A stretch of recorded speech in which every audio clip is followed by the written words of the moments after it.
그러면 이게 이제 수증기가 많이 생겨갖고 태풍이 발생을 합니다. 그럼 태풍은 올라오면 올라올수록 바닷물이 차기 때문에 약해져요. 그런데 이 문제는 제주도 앞바다까지 30도까지 올라간단 말이에요. 그러니까 올라오면서 태풍이 약해지는 게 아니라 수증기 공급을 어떻게 해요?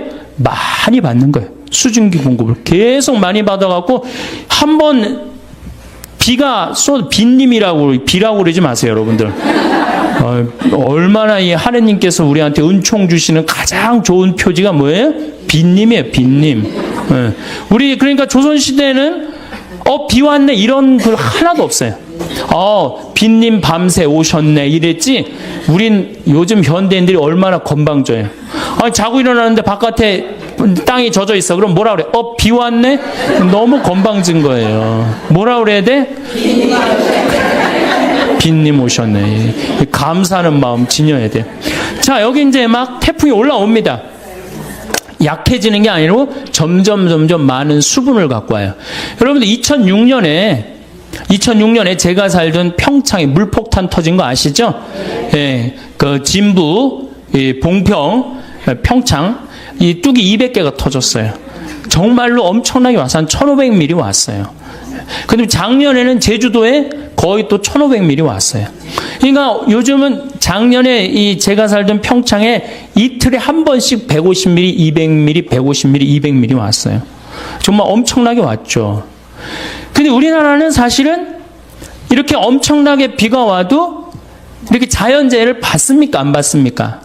거의 안 받아요. 요건 제가 둘째 시간 때 말씀을 왜 거의 안 받는 나라냐면은 저 나무 때문에 그래요. 산에 나무가 저렇게 많은 나라는 세계에서 우리나라밖에 없어요. 물론 일본이 산에 나무가 많아요. 근데 아까 말씀드렸듯이 지진이 1년에 5,000번 일어나는 나라예요. 근데 우리나라는 산에 유엔에서 공식적으로 발표를 합니다. 개발도상 국가 중에서 30년 만에 녹화 사업을 완전히 끝낸 나라는 대한민국밖에 없다고. 대단한 거예요. 지금 60대, 70대 되신 우리 어머니, 아버지 세대가 대단한 일을 한 거예요. 물론 박정희 정권도 뭐 못한 일도 많지만은 그 녹화 사업 하나 성공해낸 건 대단하게 우리한테 큰 선물을 준 거예요. 그래서 정말 여러분들 이렇게 산을 봐도 굉장히 고마워해야 돼. 내가 이 둘째 시간 때 왜 고마운지 여러분들한테 자세히 설명을 하겠습니다. 자, 이제 와갖고 이게 약해져야 되는데 강해지는 거예요, 태풍이. 태풍은 소형 태풍, 중형 태풍, 대형 태풍, 초대형 태풍 이렇게 있어요. 이 4등급으로 나눠요. 미국은 1등급, 2등급, 3등급, 4등급, 5등급. 카트리나가 4등급에서 5등급으로 갔다가 다시 4등급으로서 떨어지면서 뉴올리언즈를 강타한 거예요. 강타했는데도 순식간에 수천 명, 도시 전체를 날려버렸죠. 근데 이제는 무슨 태풍이 오느냐? 슈퍼 태풍이 온다는 거예요. 이거는 한 번 오면요 700만 명을 한 번에 죽일 수 있다는 거예요. 여러분들 이번에 미얀마의 위성 사진을 찍은 걸 보니까 해안선이 없어져 버렸어요. 해안선이. 이 슈퍼 태풍은 오면은 한 번에 얼마나 밀고 오느냐 하면은 30m 파도 높이로 밀고 와요. 그럼 10층짜리 아파트는 다 덮치고 지나간다는 거예요. 그런데 참 우리나라 사람들은 난 놀라운 일이 있어요. 이게 자연을 안 무서워해요. 대한민국 사람들.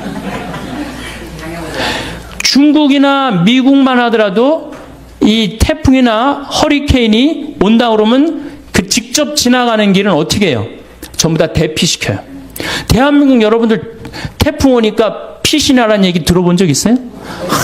한 번도 없죠. 우리는 절대 안 무서워해요. 대한민국 사람들이 어떤 사람들인데 그걸 무서워해요. 태풍 매미가 왔을 때도 마산을 스쳐서 지나갔어요. 제대로 친 것도 아니고 스쳐서 지나갔는데도 우리나라 사람들은 태풍이 온다는데요. 이게 바다야. 저기서 막 태풍이 와. 그럼 도로가 있는데 여기 되게 이렇게 노래방도 있고 그렇잖아요. 그 태풍 온다는데 그날 저녁 지하에서 노래방에서 노래했어요. 그러니까 5m 파도가 들이닥쳐갖고 노래방에 있던 친구들이 다 죽었잖아요. 이 대단한 거죠. 절대 안 무서워해, 자연을. 그래서 우리나라 이름이 뭔지 아세요? 대한민국이에요. 대한민국.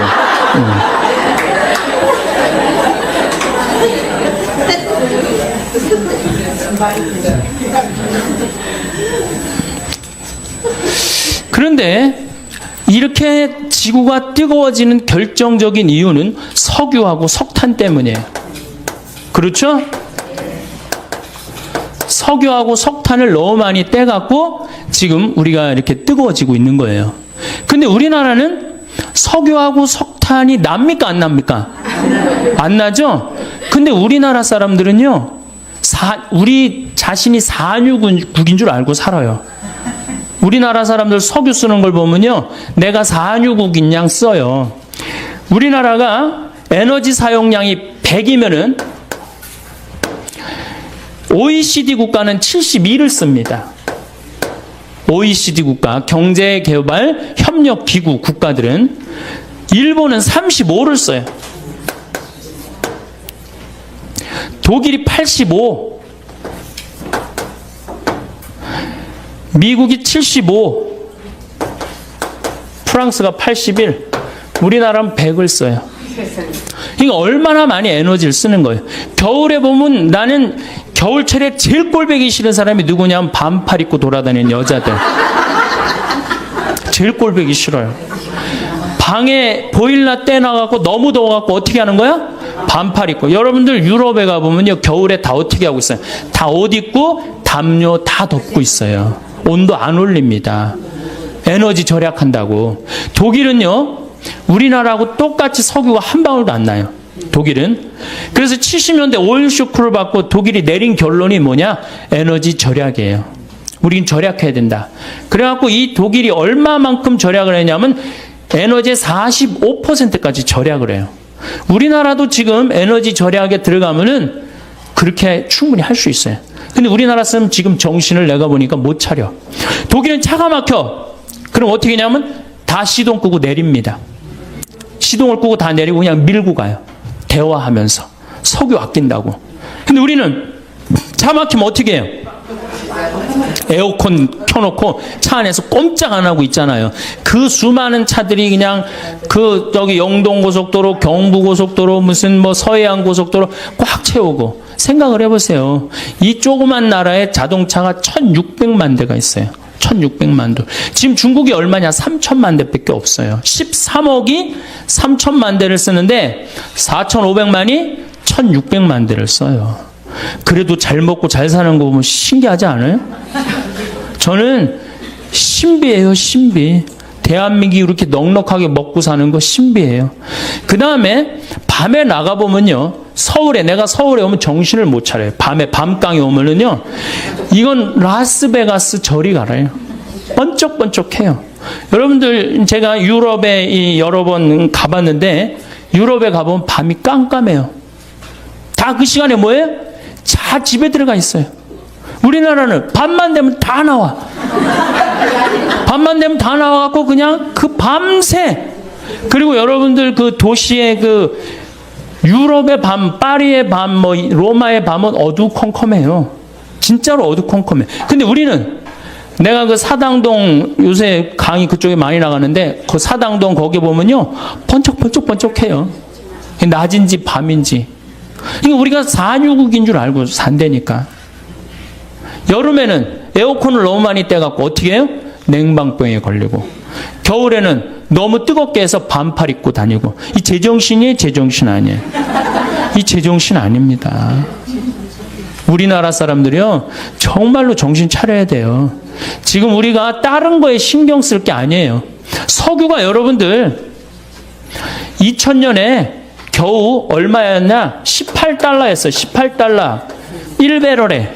1배럴이라고 그러면은 159리터야. 159리터면 여러분들 이렇게 드럼통이라고 그러죠? 드럼통. 그거 한 통이에요. 그게 18달러야. 작년 9월에 몇 달러냐? 80달러야. 오늘 보니까 126달러야. 우리나라는 140달러가 넘었으면 우리나라 경제 못 견딥니다. 왜냐하면 작년에 3,400억 달러 정도 수입을 했는데, 그 정도 수입을 했는데 석유하고 에너지만 얼마를 수입했느냐? 1,000억 달러를 했어요. 석유 단일 품목만. 그러니까 우리는 석유 다 해갖고 물건 만들어서 팔아갖고 뭘로 다 날려버려요? 석유 들어오는 걸 다 날려버려. 만약에 우리가 에너지 절약을 30% 하면 300억 달러 절약할 수 있는 거예요. 올해는 여러분들 얼마? 석유만 1,000억 달러예요. 다른 에너지, 뭐 LNG, LPG, 석탄까지 하면 1,400억 달러 정도를 수입을 한대요. 그럼 우리가 견딜 것 같아요? 이미 못 견디는 선에 들어섰어요. 왜냐하면 물가가 4.5% 막 이렇게 올라가고 있어요, 우리. 그러니까 정말 어려운 거예요. 내가 평창에서 강의한다고 여기 강의 한번 나오면은 기름값이 딱 10만 원 들어가요. 10만 원. 그러니 이제 강의도 못 다니게 생겼어요. 평창에서 여기 10시까지 돼서 올라오면 버스 없거든요, 아침에는. 그리고 우린 6시면 해 떨어지면 차 안 다니거든, 평창은. 그러니 어떻게 강의를 나와. 참 어려운 거예요. 저는 괜찮아요. 혼자니까. 여러분들 중에 140달러 넘어 여기 반 이상은 다 절대 안 납니다. 반 이상은 또 다 부도나요. 석유값하고 교회하고 무슨 상관이냐? 여러분들 못 먹고 못 살면 성당 나갈 수 있어요, 없어요? 못나. 헌금이라도 좀 있어야지 그래도 성당 나갈 거 아니야. 헌금도 없는데 어떻게 성당을 나가. 그러니까 이 석유값 이거 떨어뜨려야 되기도 하지만 우리는 석유가 없기 때문에 방법 못밖에 없어요? 절약밖에 없어요.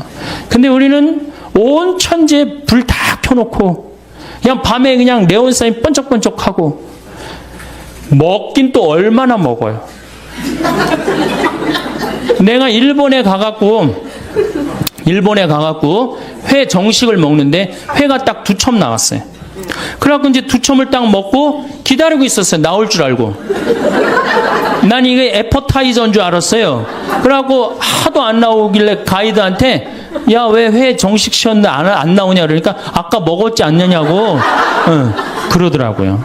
우리나라는 어때? 횟집에 가면은 일단 가면 뭐가 나와요? 소라 나오지, 해삼 나오지, 멍게 나오지, 오징어 썰어 좀 내보내지, 거기다가 개불, 또 괜찮은 집은 저기 뭐예요? 전복까지. 회 나오기 전에 벌써 배불러.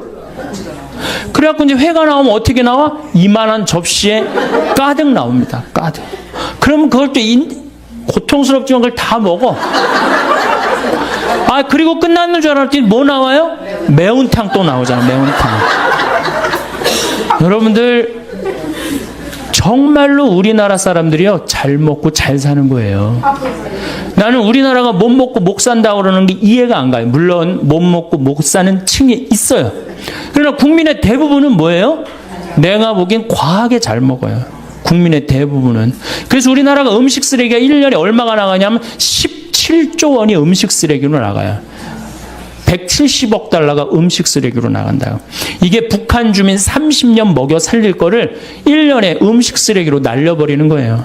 여기 다 주부시잖아요. 냉장고에 버리는 거 얼마나 많아요? 솔직히 많죠? 또 내가 외식을 하러 나가면 어때요? 먹는 반찬보다 안 먹는 반찬이 훨씬 많아요. 그게 다 쓰레기로 나가는 거예요. 다 쓰레기로 나가는 거예요. 지금 아무것도 없으면서 석유도 없고 석탄도 없고 그렇다고 식량이 많으냐? 식량도 없고. 그 식량 얘기는 내가 다음 시간에 이제 하겠지만은 여러분들 미국이 왜 이라크를 침략했어요? 그래, 누구나 다 석유로 알고 있어요. 석유 때문이에요. 텍사스에서는 1배럴을 뽑아내기 위해서 관정을 합니다. 뚫는데 돈이 얼마가 들어가느냐? 1배럴 뽑아내는데 17달러 들어가요. 근데 이라크에서는 1배럴을 뽑는데 얼마가 들어가느냐? 1달러 들어요. 1달러. 비용이. 그러니까 이라크는 빨대만 꽂으면 다 나온다는 거예요. 탐이 나겠어요? 안 나겠어요? 탐이 납니다. 러시아는 어느 나라를 포기하지 않느냐? 체첸이라는 나라를 포기하지 않아요. 왜냐하면 체첸이 그렇게 큰 나라가 아니에요. 한 50만이 사는데 그 나라 전체의 석유가 다 나요.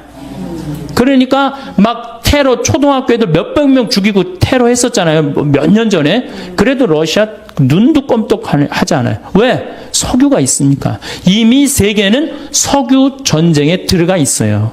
그리고 이 석유는 지금 126달러, 심하게는 200달러까지 뛴대요. 그럼 우리나라 어떻게 할 거야? 지금 소 갖고 그냥 난리치고 그냥 눈 자고 나면 소, 또 자고 나면 소 얘기하는데 소 얘기할 때가 아니에요, 지금. 석유 126달러 뛰는 게 문제예요. 그래, 석유는, 소는 안 먹으면 되지, 소는. 그리고 여러분들, 소 얘기 나왔으니까 소 얘기 좀 하면은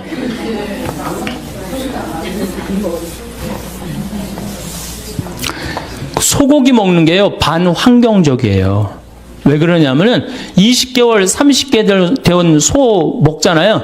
소가 한 번 먹으면 얼마나 먹겠어? 그거를 20개월을 소가 먹어. 그러면 그 소가 먹는 거 콩이나 옥수수나 이런 거 소가 먹거든요. 그럼 그 우리가 먹으면 어때? 사람이 먹으면은 훨씬, 그러니까 내가 소고기 1인분을 먹으면은 20명 분을 먹는 거하고 똑같은 거예요. 후진국 사람들 20명 분을 먹는 거하고 똑같은 거예요. 그러니까 고기를 많이 먹으면 많이 먹을수록 반환경적이야. 가능한 한 뭘 먹으면 좋아? 야채를 많이 먹으면 좋아. 야채, 채소 종류. 예. 이걸 많이 먹는 게 오히려 환경적이다. 그래서 고기를 먹으면 지구 환경을 파괴하는데 일조하는 거다. 이렇게 생각하시면 돼요. 그래서 청국장, 된장, 간장 이런 거하고 밥, 현미밥하고 먹는 게 최고 좋은 거예요. 그러면 이제 자, 석유가 이제 126달러까지 올라갔어요. 근데 우리나라 사람들은 아주 에너지를 펑펑 써요. 낮이고 밤이고. 근데 우리나라가 왜 이렇게 잘 살아요? 신기하지 않아요? 똑똑한 머리 때문에 그래요. 사실은 이미 5년 동안 우리나라는 배 수주를 다 끝냈어요. 자동차 잘 만듭니다. 차 제가 유럽에 가갖고 뭐 다른 나라에 가갖고 뭐 벤츠, 크라이슬러, 뭐 BMW 다 타봤어요. 왜냐하면 택시가 걔네들은 다 그런 거예요. 그래갖고 다 타봤는데 우리나라 그랜저만 못해요. 얼마나 좋은데요. 사실 실질적으로 2년 연속 그랜저가 유럽 차 선호도 1위예요. 지금 막 우리나라에서 막 외제차 타고 다니는 사람들 다 정신 나간 사람들이에요. 죄송한 얘기지만. 왜? 그거보다 훨씬 좋은 차 우리나라 차 있는데 왜 다른 나라 차를 사요? 그거 한번 고장나면 부속품 사기도 힘들대는데 우리 그냥 고장나면 제깍제깍 동네에서 다 할 수 있는 건데. 우리나라 차 좋습니다. 차 잘 만들죠. 배 잘 만들죠. 핸드폰 잘 만들죠. 핸드폰. 제가 항상 하는 얘기지만 이 핸드폰 하나로 300억 달러를 수출해요. 저는 우리나라 사람들 대단하다고 생각해요. 제가 이탈리아의 그 포로노 광장이라고 있어요. 이 시저가 브루투노스 너마저도 하고 이렇게 칼에 찔려 죽은 궁이 있어요. 거기 이제 구경을 이렇게 가는데 그 앞에 수박 파는 청년이 있었어요. 이탈리아 청년이. 그래서 내가 수박을 먹으면서 어디서 왔냐고 그러길래 한국에서 왔다니까 자기는 한국을 너무 좋아한대. 네가 한국을 왜 좋아하냐 그랬더니 한국 여자가 우선 제일 예쁘대요. 그래서 좋대요.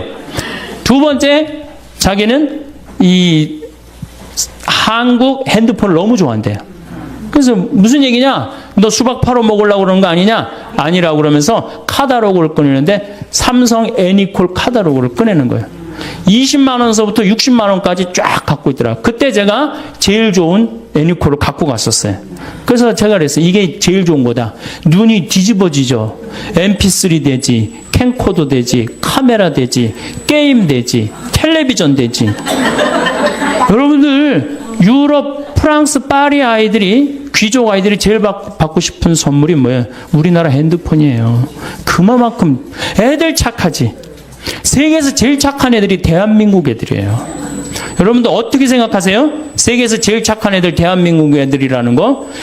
이 미국 애들은 왕따를 당하면 어떻게 해? 콜로라도에서 그랬죠? 날 왕따를 시켜 교실에다 수류탄 던지고 총으로 다 쏴주고 17명을 죽었잖아요. 독일에서도 왕따 당한 아이가 총을 갖고 와서 한 명씩 부르고 죽였어요. 우리나라 애들은 왕따 당하면 어떻게 해요? 나 사라지면 되지 뭐. 이러고 옥상에 올라가고 혼자 뛰어내린단 말이야. 학원 밤 10시까지 가라고 하면 학원 가지. 왕따 당하면 혼자 옥상에서 뛰어내리지. 애들 착하지. 물건 잘 만들지. 산에 나무 많지. 먹을 거 풍부하지. 국민들이 조금만 정신을 차리면요, 정말로 살기 좋은 나라 돼요. 근데 우리나라는 지금 많은 에너지를 어디에 의존하느냐? 원자력 발전소에 의존을 합니다. 우리나라가 지금 원자력 발전소가 16기가 돌아가요. 16기. 근데 지금 전기의 40%는 원자력에 의존하는 거예요, 우리나라가. 1986년 4월 26일 날, 벌써 22년 전 얘기죠. 이 소련이죠. 소련의 이 체르노빌 원자력 발전소가 터집니다. 기억나시죠? 예. 그때 터졌을 때 30만 명이 죽었어요. 그리고 지금도 500만 명이 고통을 호소하고 있다고 그래요. 한 번 터지면 반경 100km 못 살아요. 그리고 이 체르노빌 원자력 발전소 터져갖고 어떻게 그 방사능을 처리할 수가 없어갖고 지금 콘크리트로 막아놨어요. 근데 아직도 끓고 있다고 그래요. 10만 년 동안 끓는다고 그래요. 10만 년 동안. 방사능이 그 안에서. 근데 우리나라는 이게 남쪽에 16개가 지금 돌아가고 있어요. 물론 이게 에너지가 없는 나라에서 원자력은 매력이 있습니다. 그렇지만 방사능 폐기물, 여러분 핵 폐기물 얘기 많이 들었죠? 그거 이제 어디다 버릴 데가 없는 거. 내가 월성 원자력 발전소에 들어가 보니까 핵 폐기물을 쌓아놨는데 5단, 6단으로 쌓아놨어요. 갈 데가 없어요. 벌써 한 7, 8년 전에. 그러니까 이거를 이제 저장고를 만든다고 우리나라가 얼마나 갈등을 일으켰어요. 그런데 여러분들 막 우리 동네는 안 된다고 그러지만은 여러분들 누구 때문에 지금 전기 쓰는 거예요? 원자력 발전소 때문에 전기 쓰는 거예요. 그래갖고 왜 앞으로 2015년에 26기가 더 돌아간대요. 그러니까 총 26기가. 왜 이렇게 원자력 발전소를 많이 만드느냐? 그 원자력 발전소 IAEA 위원이라는 분한테 물어봤어요. 그랬더니 에어컨 때문이래요. 여름에 에어컨을 너무 많이 떼갖고 순간 출력이 올라가갖고 전기가 딱 차단이 되면은 산업시설이 얼마 전에 그랬죠. 산업시설이 한번 수백억, 수천억이 다 날아간다는 거예요. 근데 그게 이유가 뭐야? 에어컨 때문이라는 거예요.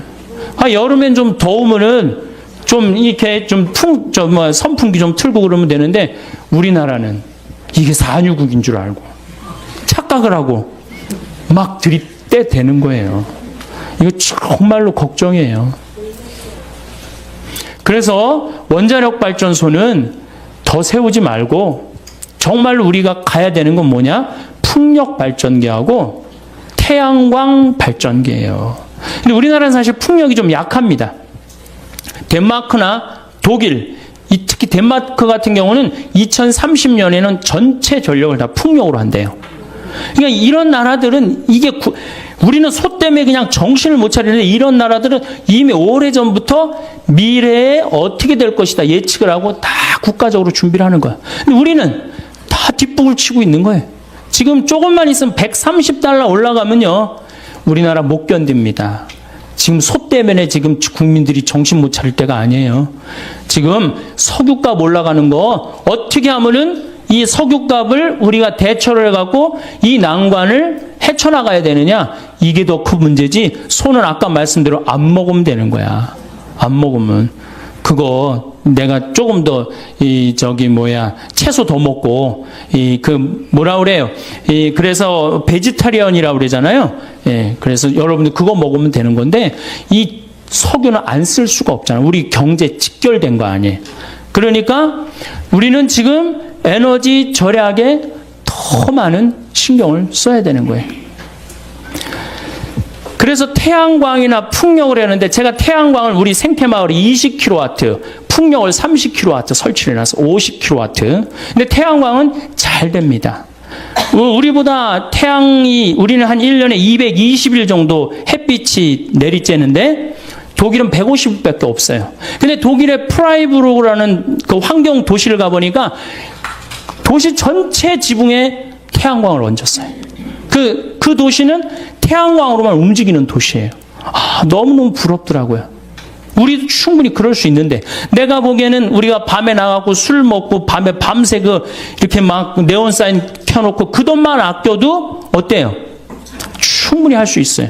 그러니까 우리나라 국민들이 건강한 정신으로 갈 때 자연환경도 어떻게 돼요? 건강해지는 거예요.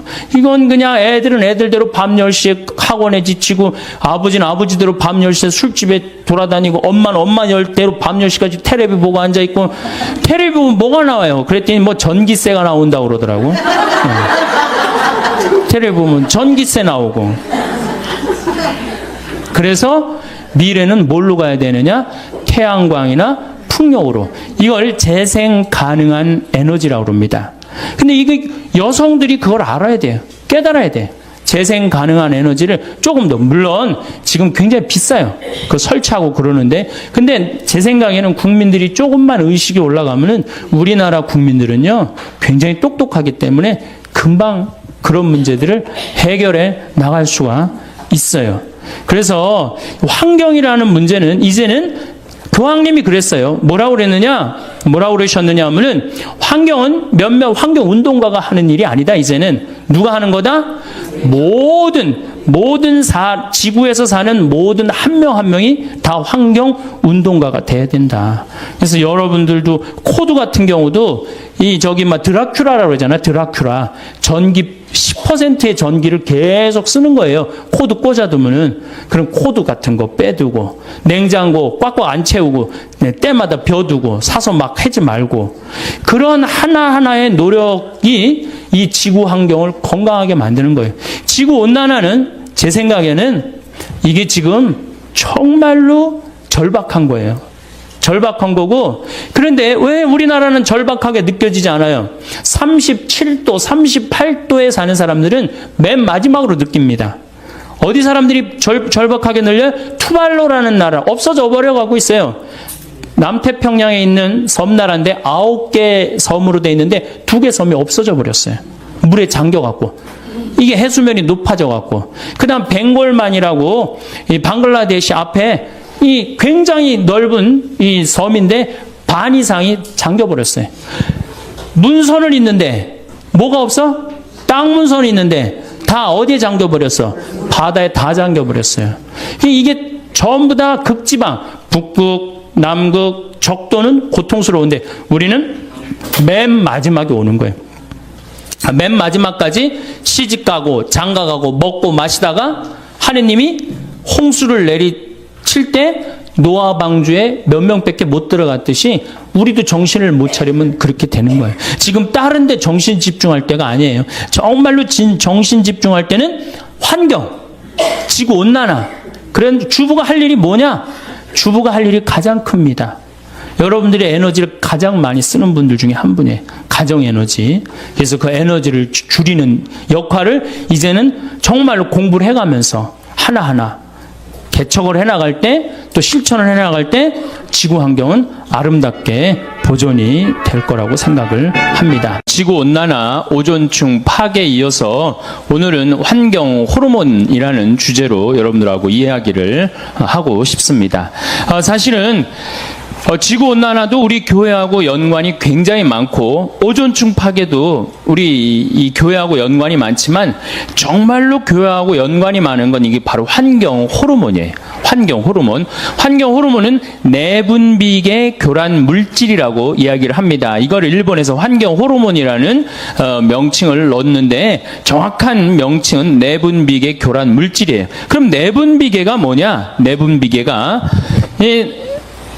여자가 있고 남자가 있어요. 여자는 뭐가 흐르죠? 몸에 에스트로겐, 여성 호르몬이 흐르죠? 남자는 뭐가 흘러요? 테스토스테론이 흐릅니다. 그런데 이제 여자가 이제 이 사춘기가 되면은 이제 이 에스트로겐이 굉장히 많이 분비가 돼. 사춘기가 되면은. 그러니까 이 사춘기 때 이 여학생들을 보면은 동글동글해요. 얼굴도 동글하고, 손도 동글하고, 가슴도 동글하고, 엉덩이도 동글동글해지고. 진짜 이쁠 때예요. 이게 바로 누구 덕분이냐? 에스트로겐 덕분이에요. 그런데 요 사춘기 때 남자애들은 보면 뭐든지 각이 지기 시작합니다. 근육이 뿔뚝뿔뚝 생겨요. 조그만 팔굽혀펴기에도 팔뚝에 근육이 생기고. 이거는 뭐 때문에 그러냐면 테스토스테론 때문이에요. 남성 호르몬 때문에 그래요. 그러니까 이 근육질이고 뿔뚝뿔뚝한 애가 둥글고 부들부들한 애 보면 마음이 뛸 것 같아, 안 뛸 것 같아? 가슴이. 당연히 뛰죠. 안 뛰면 이게 비정상이에요. 만약에 여러분들 자녀가 지금 15, 16이 있는데 나는 엄마, 난 여자를 봐도 가슴이 안 뛰어. 얘는 문제가 굉장히 많은 애야. 생리적으로 문제가 있는 애예요. 또 여자애도 이 근육질이 있는 아이를 보고 가슴이 안 뛴다. 얘도 문제가 있는 아이예요. 내가 이렇게 중학교 이렇게 강의를 가면은 중학교 환경 강의를 많이 가거든요. 강의를 가서 물어봐요. 여자애들 보고 가슴 뛰는 애들 그럼 손 들어오라 그러면은 손 한 10명밖에 안 들어. 한 반에서 한 40명 정도 되는 애들이. 나머지는 창피해서 안 드는 거지. 그러면은 내가 물어봐요. 그러면은 가슴 안 뛰는 놈들은 남자 보면 가슴 뛰느냐? 그러면은 막 지적을 해요. 제가 쟤 보면 가슴 뛴다고. 이게 뭐예요? 게이야, 게이. 여러분들 게이가 달래 게이가 되는 게 아니에요. 1970년도에 합성 여성 에스트로겐제가 나와요. 1970년대. 이게 이름이 뭐냐면 DES라는 거예요. DES. 이때 이게 하느님이 내린 선물이라고 그랬어요. 근데 이 합성 에스트로겐을 막 임신 때 굉장히 많이 먹었어. 엄마들이. 근데 얘네들 중에 태어난 애들이 문제가 엄청나게 많은 거예요. 특별히 충격적인 보고가 나오는데 이 엄마가 임신할 때 이 합성 에스트로겐제를 먹은 엄마 자궁 안에 남자 아이였다면 얘가 태어나갖고 그 중에 지금 얘네들이 이제 35, 40 된 애들이죠. 그 중에 4분의 1이 게이가 됩니다. 그러니까 얘는 껍데기는 남자인데 안에는 뭐가 흐르는 거예요? 여성 호르몬이 흐르는 거. 과다로 여성 호르몬이 흐르는 거예요. 그러니까 여러분들 우리가 막 게이를 막 윤리적으로 몰아세울 문제가 아니고 이거는 정말 신체적인 문제로 우리가 바라볼 줄도 알아야 돼요. 그러니까 얘는 이게 둥글둥글한 걸 보고 가슴이 뛰어야 되는데 몸 안에 에스트로겐이 흐르는데 같은 에스트로겐이 흐르는 여자가 눈에 들어오겠어요? 반대의 테스토스테론이 흐르는 애가 가슴이 뛰는 거지. 그래갖고 막 사랑을 해. 막 사랑을 해갖고 너무너무 사랑해. 그래서 같이 살고 싶어갖고 결혼하고 싶어갖고 나한테 데리고 왔어. 신부님, 저는 이 사람 없으면 좀 못 삽니다. 저 이 사람이랑 결혼하게 좀 혼배 좀 해주십시오. 그렇게 왔을 때 신부가 해줘야 돼, 말아야 돼? 해줘야 된다면 손 들어보세요. 해주지 말아야 된다. 이 예수님이 제일 싫어하는 사람이 누구냐면 손 안 드는 사람들이야. 이 마르코복음 3장에 보면은 1절부터 6절에 이런 얘기가 나와요. 안식일에 손이 오그라든 사람을 펴줘야 되느냐, 펴주지 말아야 되느냐, 이렇게 예수님 물어봐요. 손 들으려고 그래. 근데 아무도 손을 안 들어요. 그러니까 녹이 띈 얼굴로 그들을 째려보시고 난 다음에 안식일에 손을 펴줘요. 이거 굉장히 중요한 거예요. 안식일에 하지 말아야 되는 건데 예수님 분명히 손 들으려고 그러거든. 펴줘야 되느냐, 펴주지 말아야 되느냐. 이 남자애가 몸 안에 에스트로겐이 흐르는 남자애가 몸 안에 테스토스테론이 흐르는 남자애를 너무너무 사랑해서 결혼하고 싶다. 나한테 결혼 주례를 해달라고 나한테 데리고 왔다. 해줘야 되느냐? 해주지 말아야 되느냐? 자, 다시 한번 손 들어보겠습니다. 결혼시켜줘야 된다. 한번 손 들어보세요. 시켜주지 말아야 된다. 네, 좋습니다. 이제 이 문제는 교회 안에 들어오게 돼 있어요. 이 문제는 이게 교회가 바깥에서 밀어낼 문제가 아니에요, 이제는. 여러분들, 미국은 매사세체주가 법으로 이 남자와 남자의 결혼을 정식적으로 인정을 해줍니다. 그래서 모든 권리를 부여해요. 근데 얼마 전에 캘리포니아에서 역시 법으로 보장을 해줍니다. 교회는 어떻게 할 거야? 단죄할 거야? 단죄하지 말아야 될 거야? 단죄하지 말아야 돼요? 단죄해야 돼요? 이게 이제 교회가 겪는 갈등이에요. 환경의 문제가 이제 결국은 이렇게 부닥치는 거예요. 그동안 환경운동을 막 할 때 교회는 뭐라 그랬어? 그건 운동가들이 하는 거다. 운동가들이 하는 거다. 그렇게 한편으로 밀어냈는데 이제는 운동가들이 하는 문제가 아니야. 교회의 실질적인 문제로 다가옵니다. 실질적인. 여러분들 2006년에 3살짜리 여자아이가 중국 길림성에서 생리를 합니다. 3살짜리 아이가 중국이 발칵 뒤집혀졌어요. 3살짜리가 어떻게 생리를 하느냐? 발칵 뒤집혀져 갖고 이 추적을 해봤어요. 요즘 중국 쓰촨성 그 지진 때문에 우리가 중국을 새롭게 많이 보죠. 중국은 어떻게 애 하나에 엄마, 아버지, 외할머니, 외할아버지, 친할머니, 친할아버지, 애 하나에 몇 명이 매달려 있어? 6명이 매달려 있는 거예요. 그러니까 얘한테 너무너무 잘해주는 거야. 그러니까 그냥 좋은 거, 맛있는 거, 뭐 이런 거, 치킨, 고기, 1살, 2살, 3살 때 막 먹인 거야. 근데 여러분들 모든 고기에는 육질을 부드럽게 하기 위해서 합성 에스트로겐제가 들어가요. 그러니까 그런 고기를 계속 먹으니까 몸 안에 어떻게 돼? 에스트로겐제가 과다 축적이 된 거야. 그러니까 3살 때 생리를 하는 거예요. 여러분들, 내가 이 목욕탕에 가보면 남자애들이요, 문제 있는 애들 굉장히 많습니다. 초등학교 5학년, 6학년 된 아이들인데 분명히 남자야. 근데 몸매는 여자애들 많아요. 유방이 나온 아이들 굉장히 많아요. 남성의 10%가 유방이 나온다고 그러잖아요. 뭐 때문에? 고기 많이 먹어서 그래요. 고기. 요즘 뭐 소고기 안 먹으면 돼. 그거 좋을 거 하나 없어요. 고기 많이 먹고. 또 성기 외소증이 있는 아이들도 굉장히 많아요. 성기 외소증. 이게 다 뭐 때문에 그래요? 환경 호르몬 때문에 그래요. 내분비계 교란 물질 때문에 그래요. 이 내분비계 교란 물질이 이 멀리 있는 게 아닙니다. 지구상에는 약 10만 종의 화학 물질이 있어요. 인간이 만들어낸 10만 종의 화학 물질이 있는데 그 중에 우리가 지금 생활 안에 쓰는 게 4만 종이야. 4만 종. 그러면 그 화학 물질이 뭐가 있겠어요? 자, 우선 이 강의실 안을 우선 봅시다. 여기 이 지붕 천정에 있는 이 텍스, 이거 화학 물질이에요? 화학 물질 아니에요? 화학 물질이죠. 여러분들 샴푸할 때 파마할 때 쓰는 약 화학 물질이에요? 화학 물질 아니에요? 화학 물질이에요. 그 미용실에서 근무하는 분들이 불임률이 다른 사람들보다 2배가 높습니다. 화학 물질 속에서 살기 때문에 그래요. 여러분들 책상 지금 여기 이게 MDF라는 건데 이거 뒤집어 씌우고 이거 이 코팅하고 이거 화학 물질이 화학 물질 아니에요? 화학 물질이죠.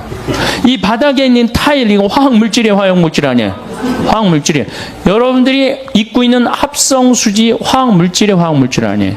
화학 물질이에요. 그러니까 인간한테 둘러싸여 있는 거 화학 물질 아닌 게 없어요. 특히 이 문에 저 페인트야말로 독성 화학 물질입니다. 그래서 여러분들 뭐 새집 증후군 같은 거 나 그거 걸린 분들 봤는데 굉장히 심각해요. 온갖 그냥 VOC라고 휘발성 유기 화합물, 이게 좀 말이 갑자기 어려워지죠. VOC라고 휘발성 유기 화합물이 있는데 쉽게 알 수 있는 게 뭐냐면 여름에 이 휘발유, 자동차의 휘발유로 아지랑이 막 올라가는 거 있죠. 굉장히 독한 물질이에요. 그게 발암 물질이거든요. 근데 난 뭐 아르바이트 한다고 애들이 막 인라인 스케이트 타고 그 막 젊은 애들이 막 왔다 갔다 하는 거 굉장히 좀 걱정돼요. 그 화학물질 덩어리 속에 애가 돌아다니는 거예요. 그런 아이들의 내분비가 교란이 온다는 거예요. 또 여러분들 뭐가 화학물질이 또 있어요? 여러분들이 쓰는 합성세제, 굉장히 독한 물질입니다. 합성세제, 주방세제, 샴푸, 특별히 샴푸 같은 경우는 남자의 정자, 머리도 함몰시키고 꼬리도 녹인다는 거 아니에요. 그러니까 무슨 우리 생활 안에 이 건물도 화학물질 덩어리고 우리가 쓰는 세제도 화학물질 덩어리고 특히 DDT, 농약, 이거는 굉장히 독한 화학물질이에요.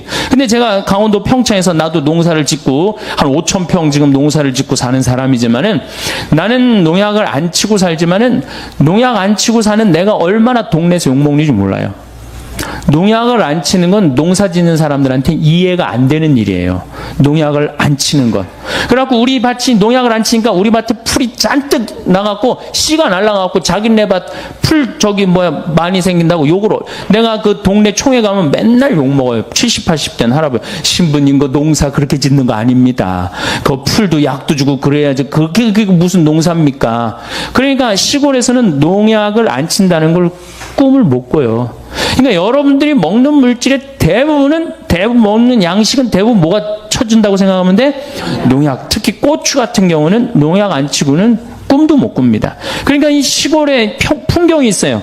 비가 오고 나면 7, 8월에 비님이 오시고 나면은 이제 남편하고 아내하고 경운기를 끌고 나가갖고 남편이 이제 분무기를 하고 아내는 그 경운기에 그 농약 한 거 이렇게 줄 해갖고 풀어줘요. 그럼 남편이 그걸 뿌려요. 그 모든 농촌의 공통적인 모습이에요. 그걸 가지고 우리가 먹는 거예요. 그 농약에 묻어있는 물질도 바로 내분비계 교란 물질이라는 거예요. 이런 거에, 그리고 스티로폼, 비닐, 그 다음 아이들 요새 여러분들 텔레비에 가끔 나오죠. 장난감, 플라스틱에 환경 호르몬 물질이 많다. 그러니까 이 GM에서 1928년에 이 스티로폼을 발명을 해요. 그럴 때 뭐라고 그랬어? 신이 내린 선물이라고 그랬어요. 그런데 불과 50년이 지난 지금에는 다이옥신을 유발하는 가장 독성 물질이 되어 있어요. 그러니까 전기 절연체, 이 특별히 뭐 이런 거 전기 이것도 굉장히 독성이 강한 거예요. 이런 거. 그러니까 이런 거에 둘러싸여 있는 인간의 내분비가 교란이 안 일어날 수가 없다는 거예요. 어느 정도로 성전환이 일어나느냐면은 이 독수리들이 이 DDT에 이제 오염된 이런 뭐 조그만 물고기 뭐 이런 것들을 먹다가 이제 성전환이 일어납니다. 그러니까 암컷 위에 수컷이 올라타야 되는데 수컷 위에 암컷이 올라타는 거예요.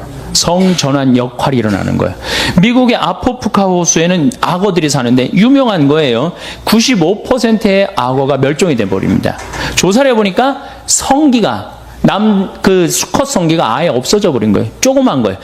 결합을 할 수가 없는 거예요. 그 원인을 다 찾아보니까 DDT에서 다 찾아요. 농약에서 찾는 거, 농약에서.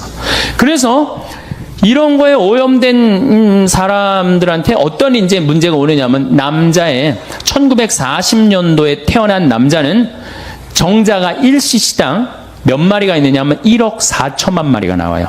1cc당 엄청나게 나오죠. 남자가 한 번 사정을 하면 한 5억 마리 정도 나와요. 그 중에 1cc당 1억 4천만 마리. 굉장히 많은 거죠. 그 중에 하나만 딱 난자하고 결합하면은 생명이 되는 거잖아요.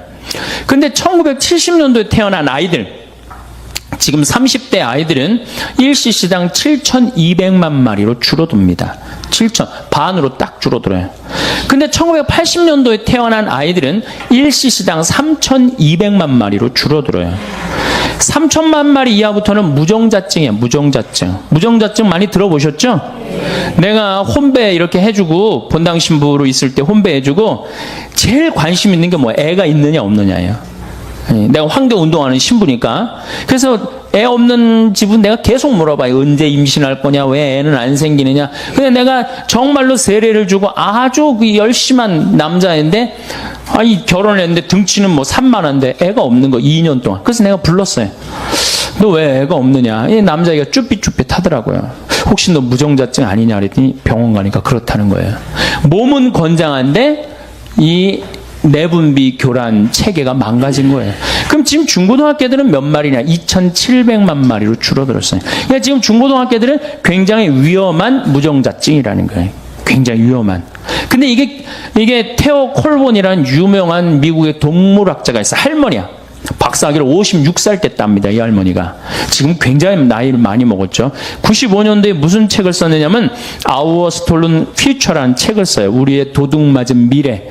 우리 미래는 이미 도둑 맞았다는 거야. 왜? 이 대물림 독극이라고 그래. 대물림 독극. 엄마가 많이 오염됐으면 자식한테는 더 심한 상태로 오염이 되는 거. 그리고 그 다음 자식한테는 더 심하게 오염이 되는 거예요. 그래서 이 내분비기 교란 물질, 환경 호르몬을 대물림 독극이라고 합니다. 제가요, 한 7년 전에 대전 법동 성당에 가서 강의를 한 적이 있어요. 환경 강의를 했어요. 교우들한테. 그때 굉장히 많이 모였어요. 교우들이. 환경 강의를 이제 끝나고 사제관에 앉아서 차를 한 잔 마시는데 머리가 하얀 할아버지가 저를 찾아왔어요. 신부님, 강의 참 많이 들었습니다. 잘 들었습니다. 어떻게 젊은 신부님이 그런 강의를 할 줄은 꿈에도 몰랐다는 거예요. 그런데 사실은 제가 대전 보건대학 대학 원장입니다. 내가 뻔데기 앞에서 주름을 잡았던 거죠. 그런데 신부님, 심각합니다. 어떻게 심각하냐면 자기네 학교 학생들 1, 2학년 아이들 정자를 채취해갖고 검사한 결과 7년 전 얘기예요. 7천만 마리 넘는 애들이 한 명도 없다는 거예요. 현장에 있는 저로서는 이게 보통 심각한 문제가 아닙니다. 이거 이러다 가면은 정말로 이게 대가 끊깁니다. 그러니까 우리들이 말하는 것보다 신부님이 말하는 게 훨씬 권위가 있으니까 내가 이건 정말로 신부님한테 간곡히 부탁을 합니다. 신부님 어디 강의 가실 때마다 제 얘기를 꼭 해주십시오. 그래갖고 제가 지금도 어딜 다니면 그 대전보건대학 원장님 얘기를 꼭 합니다. 여러분들 자녀들은 이미 망가져 있는 거예요. 그러니까 여러분들이 고해성사 볼 때 난 자식을 미웠습니다. 공부 못해갖고 미웠습니다. 이건 죄도 아니에요. 난 합성세제로 내 속옷을 빨아갖고 지금 대를 끊고 있습니다. 그게 내가 이렇게 그 본당 신부할 때 가정방문, 특히 냉담자만 방문한 적이 있어요. 쉬는 교우들만. 근데 젊은 교우들의 냉담의 원인 대부분은 불임 때문이에요. 난 깜짝 놀랐어요. 예수님 말씀은 되씹으면 되씹을수록 깊은 맛이 나요. 그래서 기도라는 건 뭐냐면 영적인 하느님을 느끼는 거예요. 영적인 하느님을 느끼는 거. 자, 우리가 기도가 구송 기도가 있다고 그러죠? 그 다음에 무슨 기도가 있어? 묵상 기도가 있죠? 그 다음에 무슨 기도가 있냐면 관상 기도가 있어. 관상 기도. 그 다음에 이제 뭐 어려운 단계로 넘어가면 일치의 기도가 있어요. 그게 무슨 기도냐면은 성당에 앉아서 하느님을 느끼는 거예요. 온 우주에 시편 19편 그 말도 소리도 비록 이야기 없어도 온 세상으로 퍼져나간다는 하느님을 느끼는 거야. 그러면은 성당에 1시간 앉아 있어도 1분 지나가는 것처럼 후딱 지나가요. 어떨 때는 3시간도 후딱 지나가요. 하느님을 느끼는 거냐. 말씀이 이제 넘어서서는 온 우주에 꽉 차 있는 하느님을 느끼는, 살아있는 현존하시는 하느님을 느끼는 거야. 그런 하느님을 느끼다 보면은 이제 성인들이 이제 그 다음에는 어느 단계로 가요? 탈원 상태 가는 거. 온전히 하느님을 느끼는, 희열을 느끼는 거죠. 세상 아무것도 필요 없어. 돈도 명예도 권세도 아무것도 필요 없어. 내 하느님만 내 안에 살아있다면은 모든 게 행복한 거야. 그래서 끊임없이 기도하면은 악마의 유혹에 넘어가지 않는다는 거예요. 그래서 여러분들은 이제 제가 제일 걱정인 게 50살 되신 분들 60년 남았어요. 아니 어제 발표 나왔잖아요. 2040년에 평균 연령이 몇 세라고? 90살이에요. 그럼 여러분들 지금 50살 되신 분들 2040년이면 몇 살이냐면은 80살이에요. 80살이면 그때 가면은 또 늘어날 것 같아요? 안 늘어날 것 같아요? 또 늘어나요. 그래서 110살이에요. 그러면은 남은 60년 동안 내가 영적인 인간으로 살 거냐, 육적인 인간으로 살 거냐, 늙어서 어떻게 할 거야? 힘도 없는데 기도라도 열심히 해야지. 그래서 제일 좋은 기도는 뭐냐면은 제가 여러분들한테 청하는 건 뭐냐면은 기도 공동체 단위라는 거예요. 제가 프랑스 떼제 공동체에 가서 일주일 동안 기도를 했는데요. 3,000명씩 와요. 일주일에. 월요일부터 주일날 전심 때까지 모여서 아침 기도, 낮 기도, 저녁 기도, 그 다음에 미사. 똑같아 일주일 내내. 그런데 성당에 다니든 안 다니든 3,000명. 많이 올 땐 여름엔 3만 명이 와요. 근데 우리나라는 아직 그런 데가 없어. 일주일 내내 모여서 기도하는 데가 없어. 그래서 내가 이제 평창을 이제 내년부터 이제 시작을 할 거예요. 그래서 토요일 날 저녁에는 또 우리 부관장 신부님이 너무 노래를 예쁘게 잘해. 그래서 이제 떼제 기도를 시작을 했어요. 그래서 이제 기도하는 그런 공동체를 만들어서 여러분들도 삶에 지쳤을 때 와서 일주일 동안 60살쯤 돼갖고 일주일 정도 와서 기도하고 가면 얼마나 좋겠어요. 그렇죠?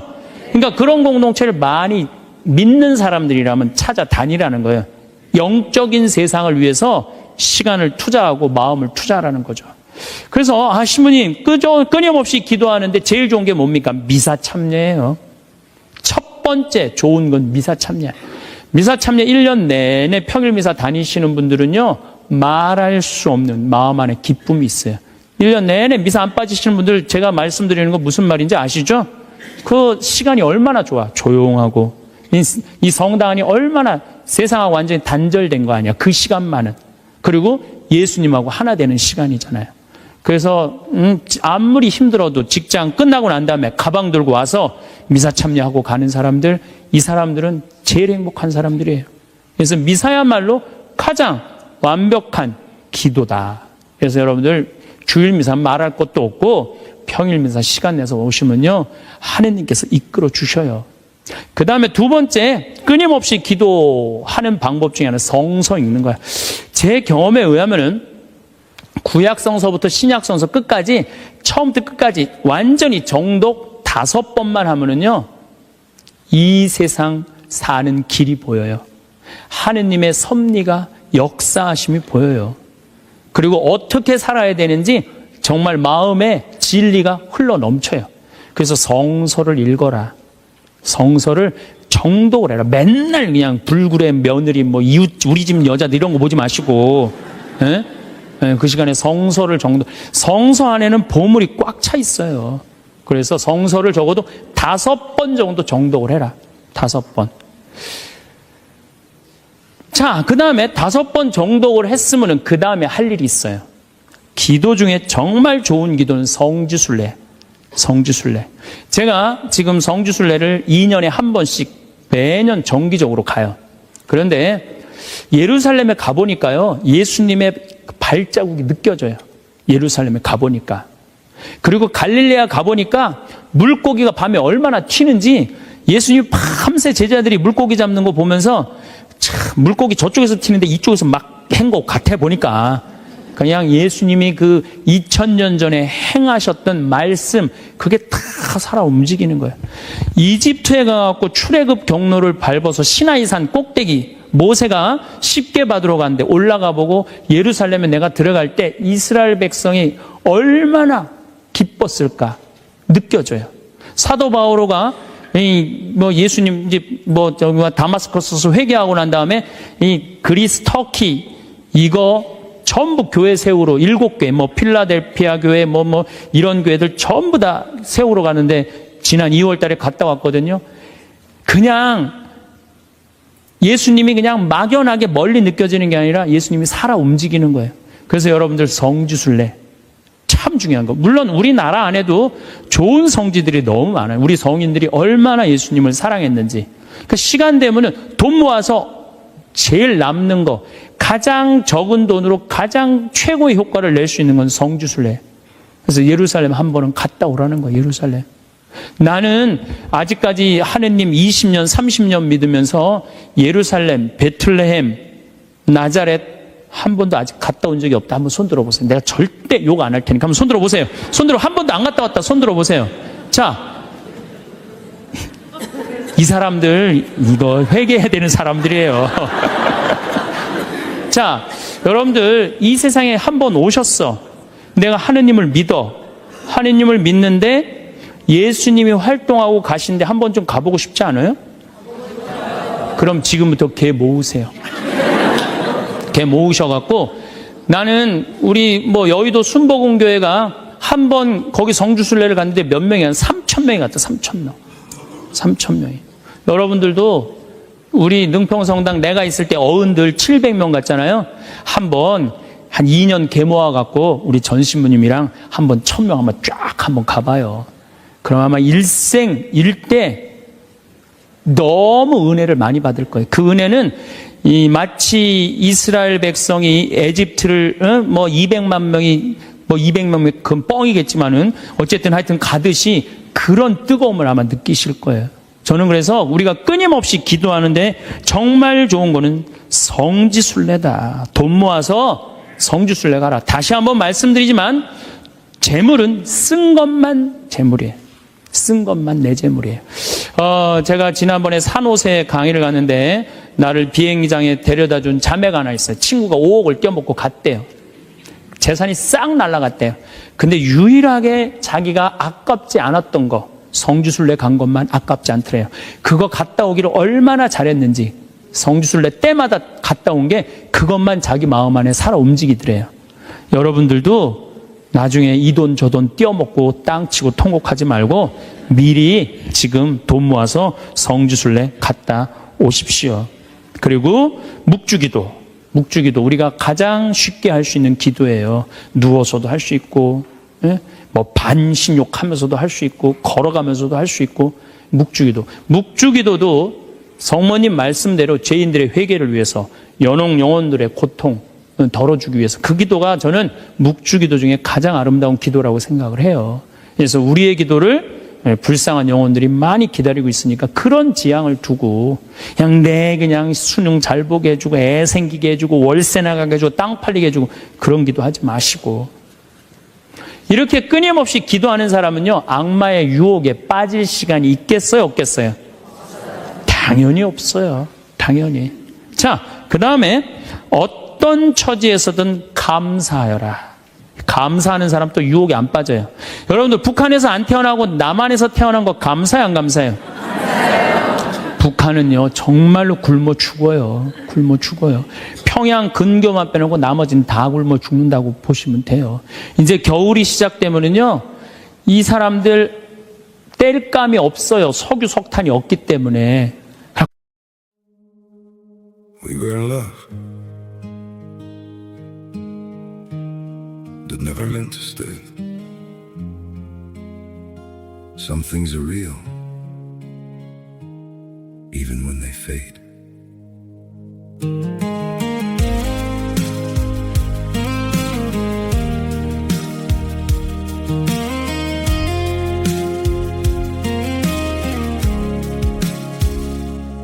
I used to think if we kept holding on, we could bend the truth somehow. But love can't fight what's pulling us apart, and it's breaking us down now.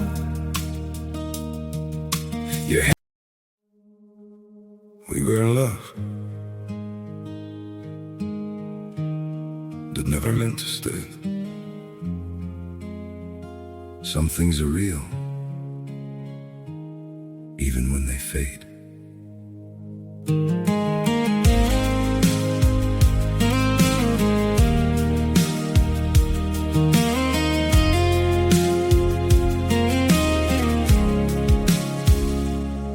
I used to think if we kept holding on, we could bend the truth somehow.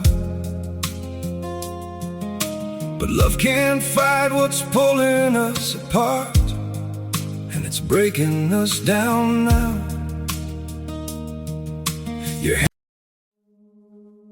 We were in love that never meant to stay. Some things are real, even when they fade.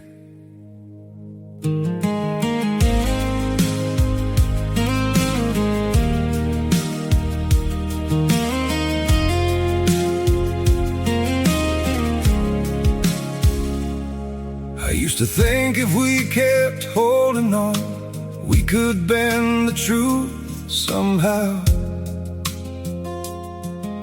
But love can't fight what's pulling us apart, and it's breaking us down now.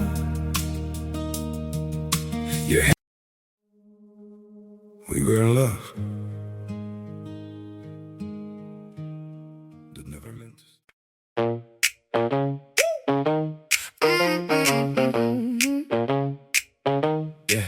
I came in with dust on my shoes, old cars, saying bad news. You said, boy, what you on? I said, watch me prove you wrong. I'ma keep a 5 in the jar for rain days, dance in the car. Now I'm laughing with my crew, from the bench to front row view. Hands up, hold tight, whole room, lean right. I was down, now I'm up, say my name. What's up? Pocket full of gold, pocket full of gold. I don't chase the glow, I just let it roll. Pocket full of gold, pocket full of gold. If you know, you know, I've been on my own, yeah.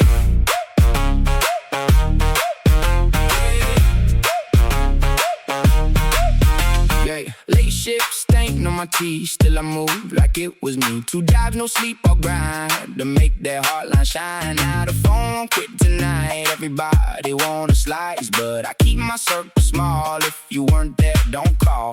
Hands up, hold tight, whole room, lean right. I was down, now I'm up, say my name. What's up? Pocket full of gold, pocket full of gold. I don't chase the glow, I just let it roll. Pocket full of gold, pocket full of gold. If you know, you know, I've been on my own, yeah.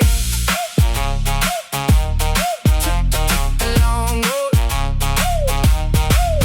took a long road, knew my name low. Now they all close when the rain go.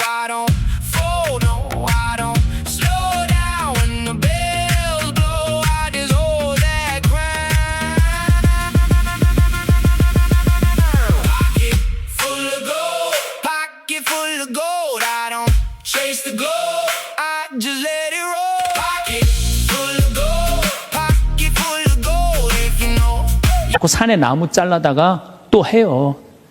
그리고 어떤 집은 작년에는요, 그 땔감조차도 없어서 밥도 못 해갖고 그대로 얼어 죽은 사람들도 많다는 거예요. 근데 우리는 얼마나 잘 먹고 잘 살아요. 감사해요, 안 감사해요? 감사해요. 여러분들 후쿠시마에서 안 태어나고 대한민국에서 태어난 거 감사해, 안 감사해? 이거 여러분들 깊이 묵상해야 돼요. 왜냐하면 일본은 1년에 지진이 5,000번 일어나요. 5,000번. 하루에 15번 일어나요. 더 놀라운 거는 이번 12월, 1월 달에 지진이 또 일어난다는 게 지금 감지가 된다는 거예요. 일어날지 안 일어날지 모르겠지만은 일본 사람들은요, 너무 불안한 거예요. 근데 우리나라는 지진이 1년에 몇 번 일어나는 줄 아세요? 15번 정도 일어나요. 근데 이 중에 지진의 강도가 2.7에서 3.2예요. 보통 일어나는지 안 일어나는지도 모를 정도예요. 근데 일본은 막 일어나면 4.0만 넘어가면요, 정말 천둥 소리 얼마나 불안한지 몰라요. 나는 그걸 경험을 했어요. 지진이라는 게 무시무시해요. 근데 우리는 아무런 그런 게 없이 살잖아요. 이번에 이 터키 지진 일어났죠? 지진 일어났는데 여진이라고 그래요. 한 번 꽝 하고 난 다음에 계속 흔들리는 게 1,500번 일어나는 거, 1,500번. 근데 우리는 얼마나 행복한 나라에서 살아. 그런데 왜 자살률이 세계 1위냔 말이야. 국민들이 욕심이 많아서, 욕심이. 이유는 딱 한 가지예요. 욕심이 너무 많아요. 대한민국 사람들 이 정도면 잘 사는데 왜 이렇게 욕심이 많은지 모르겠어요.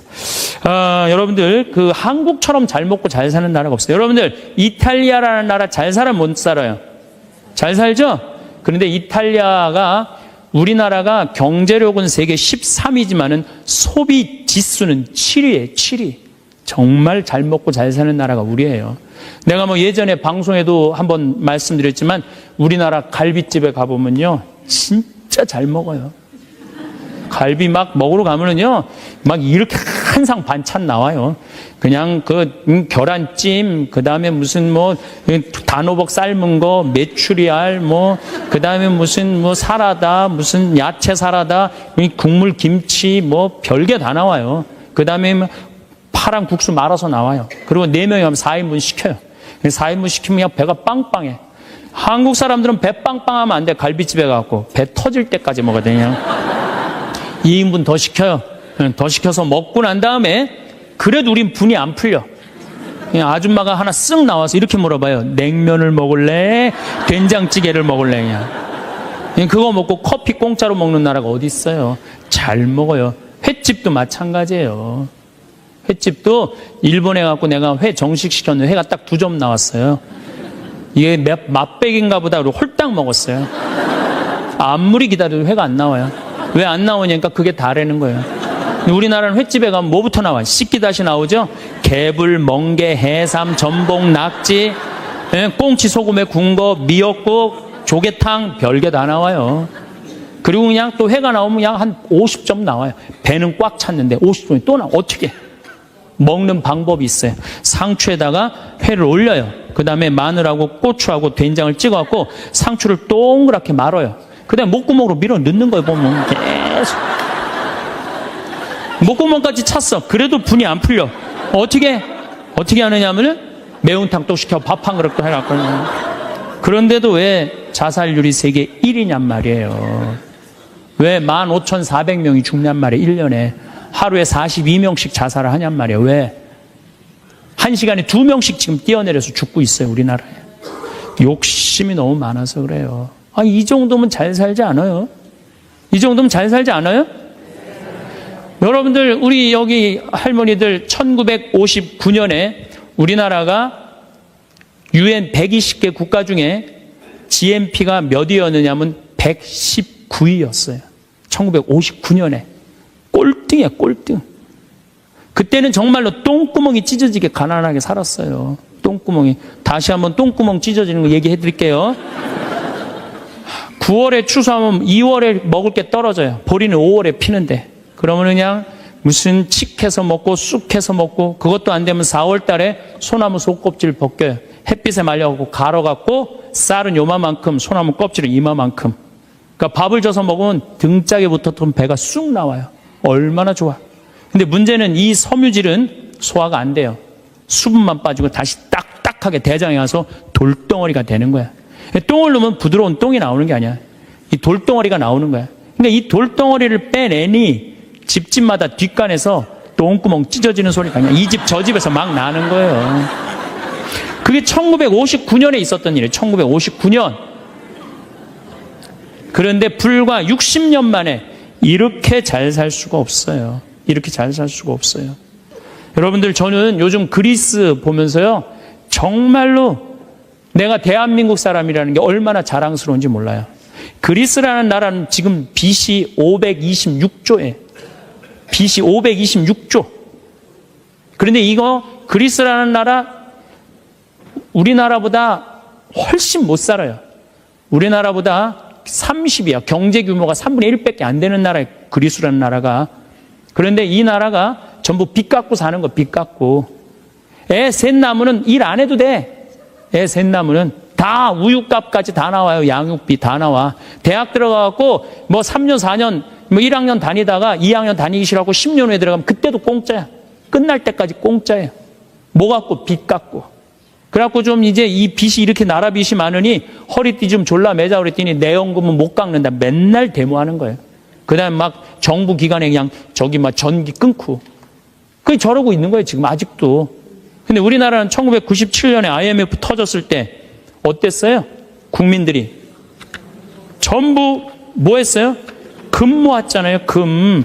내가 그래서 여러분들 마지막으로 금 모으기 운동이 우리가 얼마나 대단한 건지 지금부터 잠깐 읽어 드릴 테니까 한번 이게 누가 쓴 거냐면 이름도 무지 어려워요. 슝홍빙이라는 중국 사람이 쓴 거예요. 이게 베스트셀러예요. 냉전 시기 미국의 맹방이던 또 하나의 나라 한국은 금융위기가 닥치자 미국의 구원에 손을 내밀었다. 한국 사람들은 미국이 그토록 단호하게 거절하리라고는 꿈에도 생각하지 못했다. 우리가 도와달라고 그랬는데요. 싹 거절했어요. 월가를 대표하는 재무부는 끝까지 반대했다. 심지어 올브라이트가 경제학을 모른다고 비난하기까지 했다. 결국 클린턴 대통령은 재무부에 손을 들어주었다. 여기서 그 다음에 중요한 얘기가 나와요. 재무장관 로버트 루빈이 보기에 이번 위기야말로 한국 경제의 빗장을 열어젖힐 절호의 기회다. 그러니까 이제 IMF 때 우리나라에 들어와서 기업 다 먹을 기회다. 이 얘기예요. 그는 구원을 청하는 옛 맹방인 한국을 과거보다 훨씬 가혹한 조건으로 대하라고 지시했다. IMF는 미국 재무부의 압력 아래 한국의 원조 조건에 온갖 가혹한 조건을 덧붙였다. 그래서 우리나라가 얼마나 고통스러웠어요. 한국이 즉시 미국의 유리한 조건으로 미국과의 모든 무역 마찰을 해결할까지 포함했다. 그동안 마찰이 많은데 미국한테 다 손들었어요. 분노한 한국민들은 IMF가 언제나 미국 편에 서서 갖가지 불합리한 조건을 내건다고 비난했다. 한국 정부는 하는 수 없이 미국의 조건들을 받아들이고 미국이 은행 지점들을 한국에 설립하도록 허락했다. 시티은행, 그 미국 은행이에요. 외국 기업들이 보유할 수 있는 상장회사의 지분은 원래는 26%라 이 운영권을 못 갖고 있었는데 그때 50% 상향 조절했어요. 외국인이 개인이 소유할 수 있는 기업의 주식 지분은 7%에서 50%로 늘어났어요. 그래갖고 외환은행 전부 다 론스타한테 뺏긴 거죠.